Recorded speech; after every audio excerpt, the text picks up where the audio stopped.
તાજેતરમાં ગુજરાતમાં વાઘ હોવાના પુરાવા મળ્યા છે, ત્યારે નર્મદાના રાજપીપળા શહેર નજીક ચોંકાવનારી ઘટના પ્રકાશમાં આવી। 2-5 નહીં પરંતુ એક સામટા અંદાજે 40 વાઘના ચામડા અને નખ મળી આવતા ખળભળાટ મચી જવા પામ્યો છે, જે મામલે હાલ વન વિભાગે વન્યજીવ તસ્કરીના મોટા નેટવર્કની શંકા વ્યક્ત કરી તપાસ શરૂ કરી છે। મહત્વનું છે કે આ જગ્યા રાજપીપળા શહેર નજીક આવેલી છે, જે ધર્મેશ્વર મહાદેવ મંદિર તરીકે જાણીતી છે, જ્યાં જૂના મકાનમાંથી જનાવરના નખ અને ચામડા મળી આવ્યા। પ્રથમવાર 40થી વધુ વાઘના ચામડા અને નખ મળ્યાનો પ્રથમ કિસ્સો હોવાથી સમગ્ર રાજ્યમાં સનસનાટી મચી ગઈ હતી।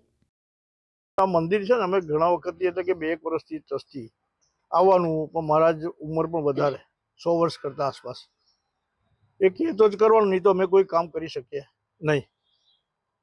હવે સ્થિતિ એવી થઈ કે મંદિરમાં બધી ઓરડી ઘણી બધી જૂની ને એ પડી ગઈ, અને એમાંથી જે સામાન જૂનો હતો એ મૂકવા માટે અમે એક રૂમ સાફ કરતા, જે જગ્યાએ તમે જે પ્રશ્ન લઈને આવ્યા છો એ જગ્યા ઉપર અમારો સામાન એવું કે મંદિરમાં કામ લાગે એવું સામાન અમારી પાસે રાખવાની જગ્યા હતી નહીં, એટલે આ રૂમ સાફ કરવા ગયા ઉપર। સાફ કરતા કરતા આ પેટારો મળ્યો મોટો, અને તાત્કાલિક ખબર પડી કે આમાં કોઈ જંગલી જાનવરનું આ કંઈક ચામડા જેવું દેખાય છે, એટલે અમે એને બંધ કરી દીધું તરત જ, અને એટ આ ટાઈમ એટલે કે સાંજે સંધ્યાકાળ અંધારું, તાત્કાલિક જાણ કરવાની હતી નહીં, માણસો કોઈ હતા નહીં, એટલે બીજે દિવસ સવારમાં જ મંદિરના લેટર પેડ ઉપર પ્રમુખ અને મંત્રીશ્રીએ ટ્રસ્ટીઓ સાથે જઈને અમે જાણ કરી દીધી કે ભાઈ આ પરિસ્થિતિ હતી ને અમે આપને જાણ કરીએ છીએ, આપ એમનો કબજો તાત્કાલિક લેવા વિનંતી। એ સિવાય અમે બીજું કોઈ આમાં કંઈ વિષય જાણતા નહોતા। આજુબાજુના અમારે તો મજૂર આજુબાજુ રહે છે, મંદિર સાફસૂફ કરે, કચરો વાળે, એને ખબર નથી કે આ પરિસ્થિતિ છે અહીંયા, એટલે આ કેટલા વર્ષ જૂનું હશે એ અમને ધ્યાનમાં જ નહોતું, અને જો એવડે તરત ખબર આપી દીધી। આપણને ખબર છે કે આમાં ઘણા બધા ખરાબ કાયદાઓ બી હોય, અને આપણી જાણકારીમાં છે તો આપણે તાત્કાલિક જાણ કરીએ। જંગલ ખાતાએ આ કબજો તાત્કાલિક અસરથી લીધો, પંચનામું પણ કર્યું છે, અને સ્થળ પર આવીને જોઈ ગયા છે। બાકી એ અંદર હું હતું એની તો મને ખબર જ નથી। અત્યારે તમને ફોરેસ્ટે કઈ જાણ કરી છે કે ના, કોઈ જાતની કોઈ જાણ નથી કરી, અને અમે પૂછ્યું પણ નથી। જાણવા મળ્યું છે કે અહીંયા જે બાપજી રહેતા તે રૂમ સુધી જવા પણ નતા દેતા કોઈને કે? હા, એ તો સ્વાભાવિક, ઉંમર પણ વધારે હતી, અમને ના પાડે। એમની પાસે બેઠા ત્યાંથી ટ્રસ્ટીઓ જોડે છે ને, બહુ વર્તન જ ખરાબ હતું। અહીં આવે એટલે સ્વાભાવિક એ લોકોને ગમે નહીં। અમે પણ કહીએ 1-5 વર્ષથી કે આ બધું પડી ગયું છે, નવું બનાવીએ, તમારી રૂમ નવી બનાવી આપીએ। તમે જે વખતે રહેતા તે વખતે એવું વસ્તુ કરી કે તાંત્રિક વિધિ કરતા હોય, કોઈ જાણકાર હતા? ના ના ના ના, એવી જાણકારી નહીં, પણ એ છે ને બપોરે કોઈક ને કોઈક આવે એમને મળવા હાથે, અમને ખબર ના હોય, અને અમારી જોડે સરખી વાત ના કરે એટલે બેસવાનું કોને ગમે? આ મૂળ વિષય હતો। અત્યારે શું પરિસ્થિતિ, કેટલા વર્ષ બાદ એમનું મૃત્યુ થયું અને કયા મહિનામાં મૃત્યુ થયું? એમનું મૃત્યુ છે 7/7/25 અને કંઈક 12 હતી, આપણે ગુજરાતીમાં એ દિવસે ગુજરી ગયા રાત્રે, પછી બીજે દિવસે એમને સમાધિ આપી। એટલે એમના બીજા શિષ્યો ઘણા બધા છે, એ તાત્કાલિક બધા ભેગા થઈ ગયા।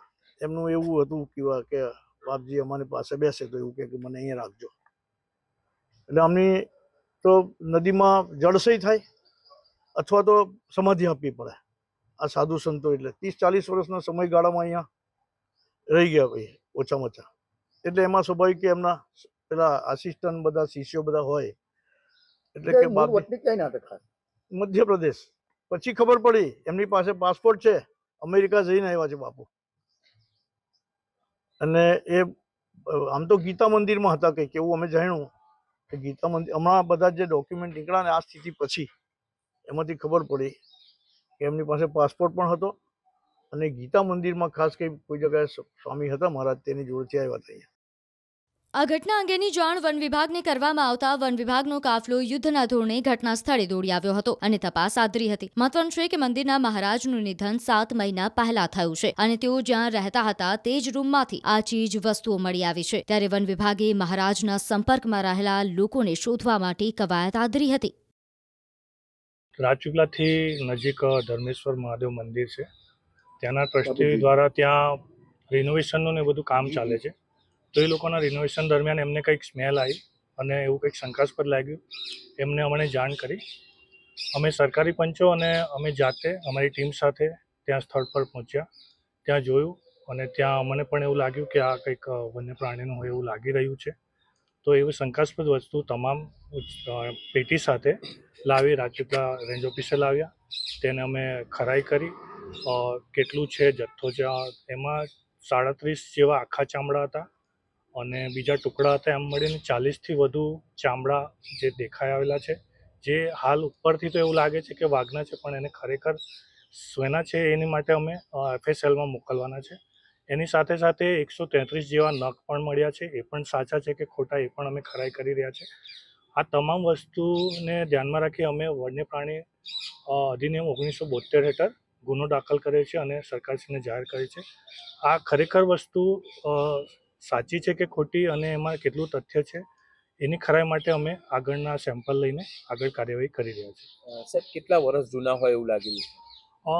એવું એનું પરથી ખ્યાલ નહીં આવે, પણ બહુ જૂના હોય એવું, કારણ કે જર્જરિત પણ થઈ ગયા છે ઘણા ચામડા, તો બહુ સમયથી એમની પાસે હોય એવું લાગી રહ્યું છે. તો વધુ તપાસ કરવાથી જ એનો ખ્યાલ આવશે કે FSLમાંથી વધુ નિર્ણય સારો છે. ક્યાં હતા અને કયા પરિસ્થિતિમાં તમને વસ્તુ મળી છે? એ ચામડા એ જે મહારાજ રહેતા હતા, એ મહારાજના જે રહેઠાણ હતું એ પણ મકાન પણ 90 વર્ષ અંદાજ એવું કહેવામાં આવે છે કે 90 વર્ષ જૂનું એમનું મકાન હતું. એમાં ઉપરના ફ્લોર ઉપર હતા અને એક પેટી હતી પતળાની. પેટીની અંદર બધા એકની ઉપર એક કરીને થપ્પી વાળીને મૂકેલા હતા. ખાસ કરીને ગુજરાતમાં વાઘ તો લુપ્ત થઈ રહ્યા છે, તો આ તસ્કરી હોઈ શકે ને કોઈ જૂનું છે કે? જી જરૂર, તસ્કરી હોઈ શકે. બહુ જૂનું છે. મહારાજની ઉંમર પણ 1926માં એમનો જન્મ હતો, તો 95 વર્ષે એમની ડેથ થઈ હતી અને એ જ્યાં રહેતા હતા ત્યાંથી મળ્યું છે, એટલે ઘણું જૂનું છે એવું કહી શકાય. તો એની પરથી ખ્યાલ આવે કે આ કેટલું જૂનું છે અને એની પરથી નિર્ણય લઈ શકાય. સાહેબ જે પેટી છે એની અંદર પેપરના ટુકડા છે, એ પણ 93 કે એવું કંઈક ઉપર વંચાઈ રહ્યું છે. તો જે પેટી મળી એકદમ જર્જરિત થઈ ગઈ હતી અને બહુ ખવાઈ ગઈ હતી. એની અંદર અમે ચામડા કાઢ્યા ત્યારે અંદરથી 1992-1993ની સાલના ન્યૂઝપેપર મળ્યા. તો એની પરથી એવું અમે થોડો અંદાજ મારી શકીએ કે આ ચામડા 33 વર્ષ, જે આજની 2025-26 સુધી ગણીએ તો 33 વર્ષ સુધી તો મહારાજ પાસે કે એ પેટીમાં હતા એવું માની શકીએ.